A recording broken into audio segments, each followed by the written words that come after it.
দুটি চুক্তি করব, মুদারাবা চুক্তি। 10 লক্ষ টাকার এখন চুক্তি, এটাতে আমার লাভ হলো 70/30। 2 মাস পরে আপনি আবার তার সাথে চুক্তি করলেন যে ভাই আমার কাছে আরও কিছু টাকা আসছে, 10 লক্ষ টাকা আরও এসেছে, তাহলে তুমি এই 10 লক্ষ টাকাও মুদারাবার ভিত্তিতে নাও। তো দুইটা চুক্তি হলো, একজনের সাথেই মুদারাবা চুক্তি করলেন।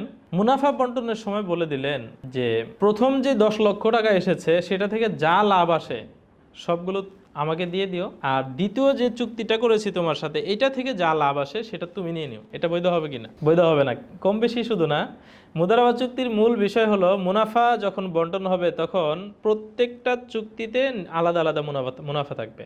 তো প্রথম চুক্তির মুনাফা যদি 30/70 হয় তাহলে সেটাই রাখতে হবে, সেইখান থেকে যা আসে ওই 30/70ই হবে। দ্বিতীয় চুক্তি যেটা হয়েছে সেখান থেকে যা লাভ আসবে ওটাতে যেই মুনাফা চুক্তি হয়েছে সে রেশিও অনুযায়ী কী হবে, মুনাফা করতে হবে। একটার সাথে আরেকটাকে কম্বাইন করে ফেলা যাবে না। ঠিক তদ্রূপভাবে বললেন আগামী 1 মাস যা লাভ আসবে এটা তুমি নিয়ে নিবা, পরের 1 মাস যা লাভ আসবে সব আমাকে দিয়ে দিবা। চুক্তি হবে কিনা, বৈধ হবে কিনা? কেন হবে না? কারণ এটা তো নিশ্চিত না, এই সামনের মাসে হয়তো সে লাভ করছে অনেক, পরের মাসে গিয়ে লস যেতে পারে। তো এটাকে বলা হয় অনিশ্চয়তা, গারার বা আনসার্টেনটি বলে।